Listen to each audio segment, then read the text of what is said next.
Alright, this is Shane from Radical Rocks. Today we're going to talk about how to make a coin ring with very crude tools. So I've posted a couple pictures of some of these coin rings that I've made and getting a little better at them. You can see the actual tread at the end. I'll show them a little bit later up close, but we're going to go through step by step how you can make a coin ring with some pretty crude tools, and hopefully you enjoy it. Support our channel. We are trying to educate people on lapidary arts, on rock hounding, and that includes silversmithing and things associated with making jewelry and such. So this does apply. And please check out our blog at radicalrocksusa.blogspot.com. So let's take a look at the first step. You got to get a quarter that you like, and we will zoom in over here on our little workstation. And there's a couple different ways to do it. One is you pick out your quarter and you can just take and put a pin about the right height and spin the quarter. Just something like up against here. I could put the quarter right here, and I could just hold the pin at a height that I feel is about middle, roundabout, and then this right here.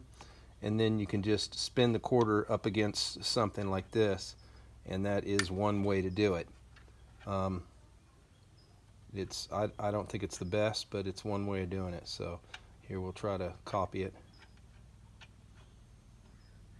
Okay, so you just go like that, and like that, and like that. So now I have an approximate circle. I don't think it's that great. I hope this is tuned in the right spot. Yeah, okay. The way I like to do it is I just take and I mark the quarter. A friend of mine who's a machinist showed me how to do this. Just mark the corner, get it real black. And it works better if you have a micrometer with a sharp edge. But you can just take, it's 4, I don't know if this even has millimeters. You take the distance of half the quarter. On a micrometer, it's 477. On this one, it looks like it's going to come out a little different. It looks like it's going to be about 1, 2. It's going to be about 1, 1, right about here. This is just a little Harbor Freight device. That doesn't look right, though. That's weird. Yeah, here it comes out. Oh, I see. It actually comes out on the marker to 2, 4. So that'd be 1, 2 would be half of it. Right there. That should be half. So you can just take it like that, 1, 2, and then turn it this way.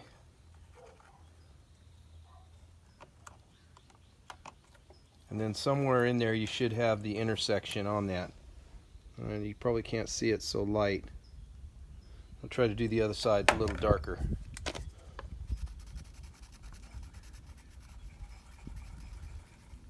Can also put like a little dab of paint on here, which is what I might end up doing if this is not working. It worked great with the other micrometer because it had a real nice sharp edge.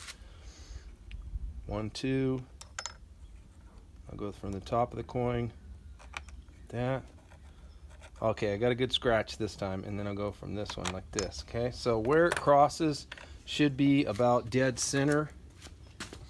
And then what you can do is get your center punch right here, and then knock a little line in it.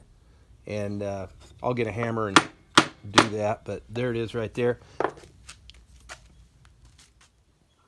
All right, so we've got our crosshair on this, and then I can see there's a tiny little cross that I scratched on that, and then I've got I tapped that center with this with a piece of wood, but I'm going to use this and get it a little bit harder right there, and then you can clamp it down with these guys.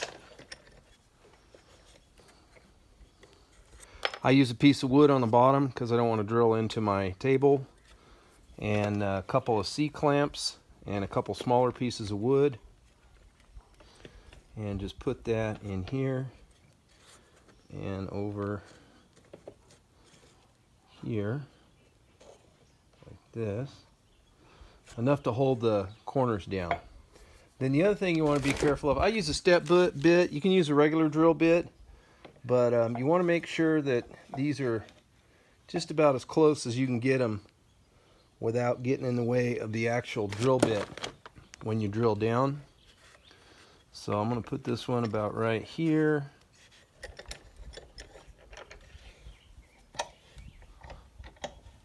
We'll see if it moves. And then this one I'm going to put, you know, not too close, about right here, I guess. Actually, you know, let me turn this around the other way, like this. Okay. Clamp her down. See if I can get this in here. Yeah, should be able to do it. Okay, so just make sure you're on your actual mark, and then backwards, that's not good. I think it moved a little bit.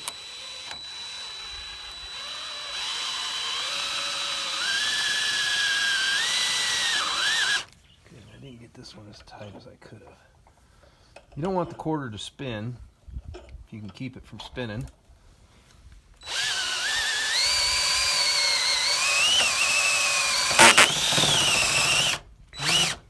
About right there, maybe a little bit more. Okay, I'm hitting my C-clamp a tiny bit. Now what this will kind of do is chamfer the quarter out a little bit, or camphor, whatever the word is. It makes kind of a, it doesn't go straight through. That can be good when we're stretching it, but you can see it's not quite center, it moved. So that's too bad. But what I'll do is I will use a file and I will measure the small end of this right here, and I'll just file it until it's that big all the way around, which is about 1, 2, I can see the mark right there. So I will go ahead and use just a little Harbor Freight half round file, jeweler's file. You can get these anywhere. And I will get this hole will be bigger. It's got to be a little bit bigger than a 7/16 to fit around the ring mandrel when we stretch this inside out. All right, so you just take your file and file in here and get it straight. Take off these rough edges that are in here. And this can be time consuming if you're off very much. And so I will just sand this and come back at a point where you can check it out. All right, so I've been sanding on it for a while, or filing on it, I should say, for a while. And it's getting pretty close. The thinnest spot was down here. Still a little thick right here, so we'll take off a little bit more. Now, one thing I was going to mention too is when you do your scratch, you might want to do the scratch for the X on the opposite side that you want to keep. So in this case, I'm going to keep Kentucky, and I did my scratch on this side. You can see I went over a little too far and there's a little scratch right there. So keep that in mind when you do the original mark, is that if you over scratch, that will be on the side. So try to scratch your mark maybe on the opposite side. That might be a tip. So, and then another little tip when you're filing is you can file, you know, like this, and you can just file in one spot to take down a hard area, but you're going to want to kind of go like this and roll it too, because if you just file in one spot, it's not going to be as rounded. So just kind of be aware in your technique in how you're doing that. And then the other thing you want to do is kind of get the edges so that when we do the bending, which we're going to do right here in just a few minutes, you are pretty straight. So we'll check this one more time. I mean, we're looking pretty good. It doesn't have to be exact, but that is pretty darn close for the most part. So what I'm going to do is I'm going to go ahead and do the edges. So I'm going to just take a little bit, you know, I was doing flat like this, and now I'm going to turn it like this and kind of get some of these edges. I've already done it a little bit, so there's not too much, because when you're stretching it, you don't want it to split.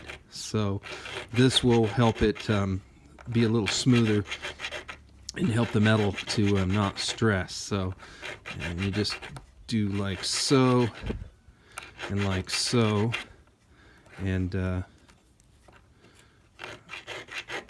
get the other side, same thing.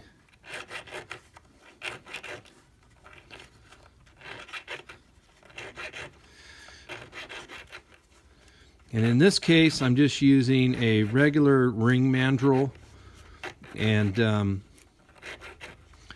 I'll show you that, and then we'll get the torch and we will anneal this. You might be able to get away without annealing it, but it's probably not going to be as pretty. But we have the ring mandrel right here, and we'll just back that out a little bit on the picture, and you can see the tip, okay, will just fit over right there. So I'll get the torch and hammer that I have and some wood and show you what goes next. We got the little torch here. We're going to see how this works. Might not work so great. We'll see.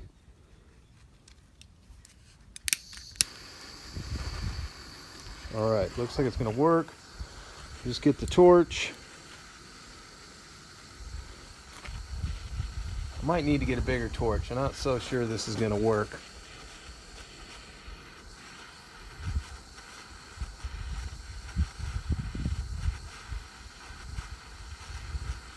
Got to get it kind of a purple color.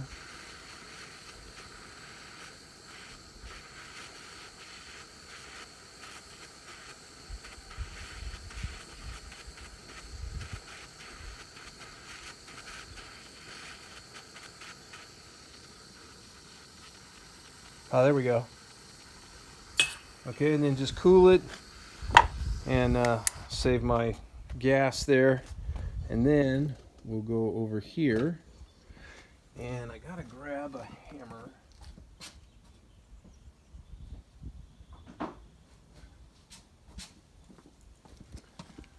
All right, forgot my hammer. So you can just kind of, now you can take a piece of PVC or something and knock around this to try to get it to turn. Rubber mallet's not really the best. A plastic hammer would be better. But you can see it is starting to bend and stretch.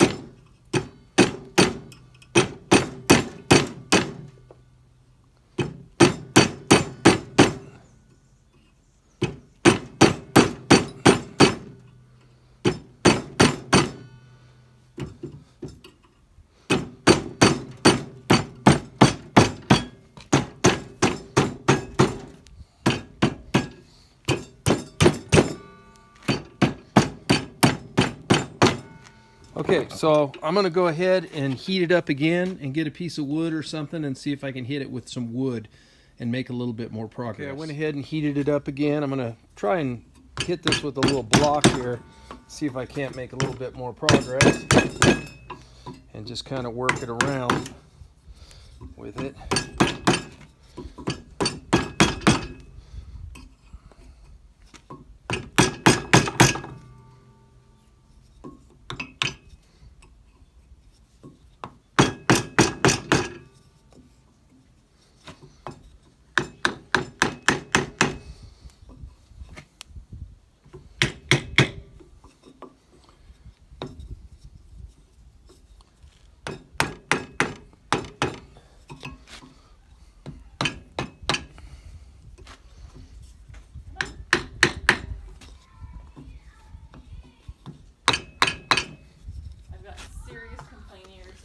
So we're still bending. I've probably heated it like 2 or 3 times to get it to this point.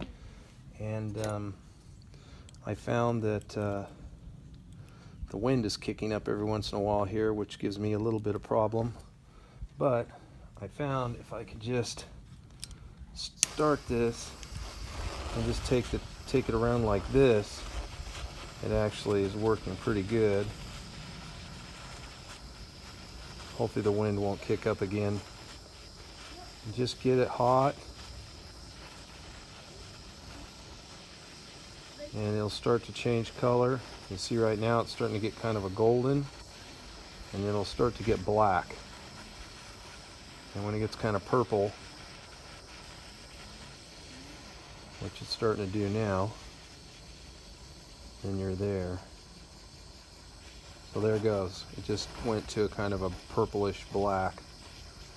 So that's it right there. There we go. Just cool it in the water. Put it on the mandrel.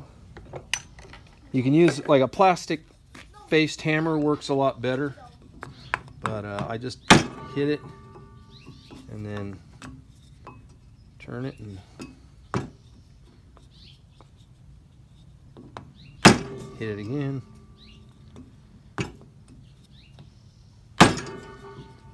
And you can see it's slowly flattening. I've just been doing this process repeatedly, getting it more and more round, or more like a ring, I should say.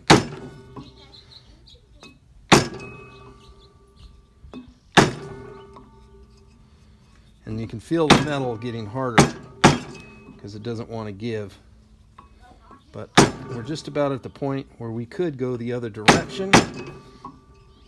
But I don't have a shrinker, so if I want to keep it small, I don't want to turn it around yet. But if you have a shrinker, which I don't have, you can actually shrink it pretty good, so you can turn it around at this point and stretch it. So if you wear like a 10 or 11, you won't need a shrinker.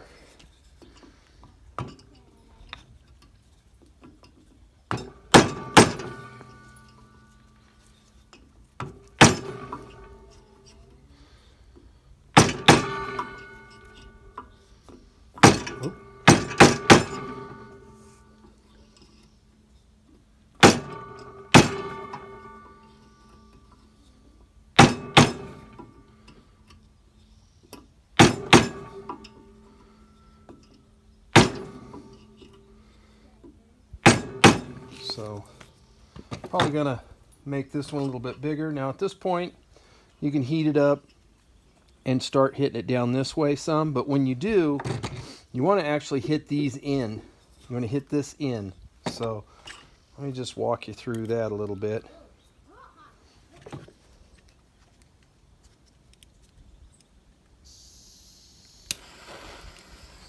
Okay.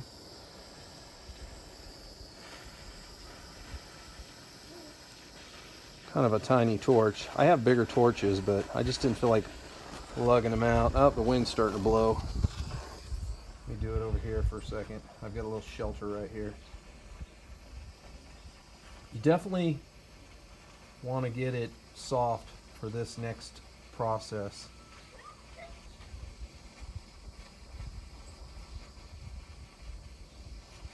Alright, I think we're pretty good. Alright, cool it off, and we'll try it this way. And again, I try to hit it in instead of down.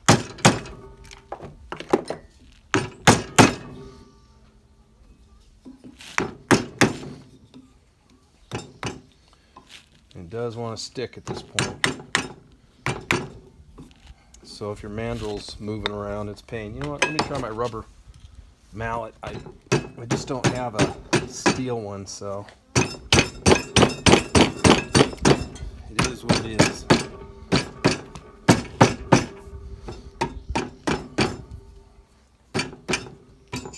Okay. At this point,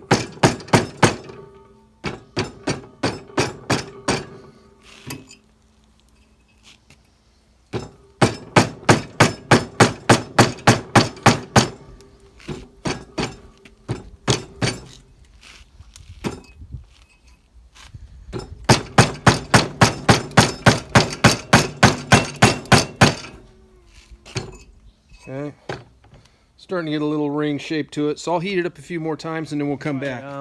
I've been shrinking it. I'm getting a lot closer to where it should be. I'm going to go ahead and heat it. That other torch just was not really making enough heat with the wind, so I'm going to use a different one here. And in fact, I'm going to get a little hotter this time and see if I can get a little softer than what it has been getting, because it doesn't seem to be moving too good. So get a little bit hotter here. There we go. All right. All right, let's turn that off. Okay, so there we go. See if I can get this to. Oh yeah, it's moving good now. Whoa, that's a good way to ding it up.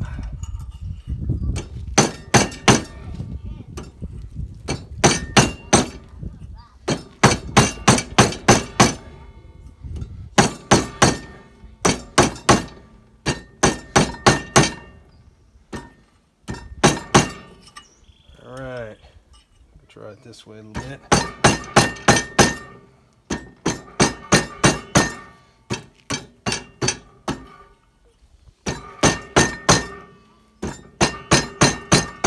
All right, I'm going to heat it up a few more times, and we'll get back to that. So you can see I've got it sized a little bit less than a 10.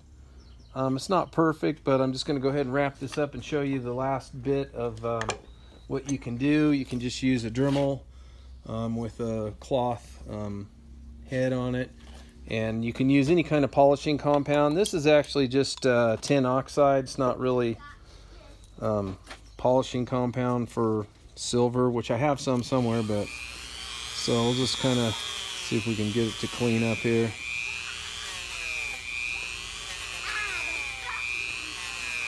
I mean, this stuff will work.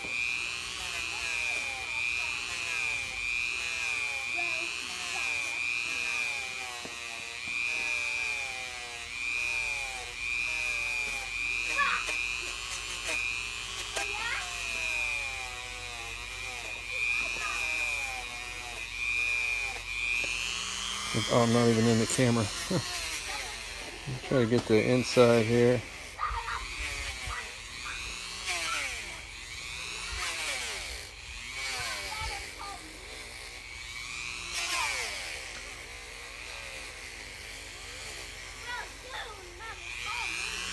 Alright, let's see if we can get this.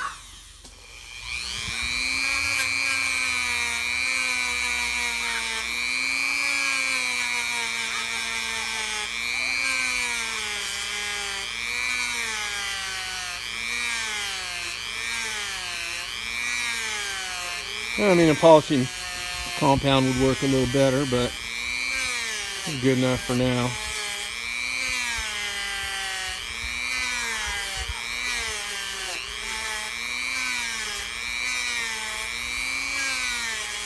All right, good enough for today's example. So there it is. There's where it says the date, 2001. I think you can see that. And then over here we've got Kentucky. Should be able to see that. Kentucky, 1792.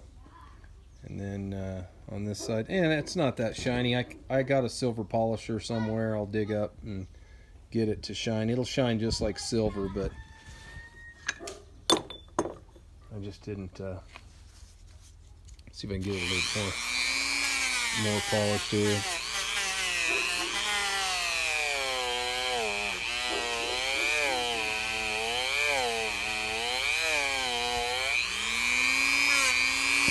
Let's see, let's try it here a little bit. Let's get this Kentucky to look a little better.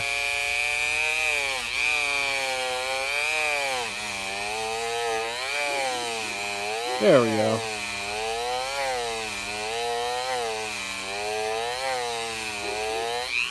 Like I said, a silver polish would work better, but you know, it's pretty cool. Coin ring. So that's how I do it with very crude tools. It does take time, but it can be done. And as I get better tools, I'll show you how those work. And if you're interested in it, there's all kinds of other great videos on making coin rings. This one's about a size 10, which I guess could fit my pinky. I think I like it that way better. Yeah, that looks a little better. But anyway, something you can do in your spare time if you're bored. Take care. Be sure and look at our blog, radicalrocksusa.blogspot.com. And remember, rockhounds don't die, they petrify.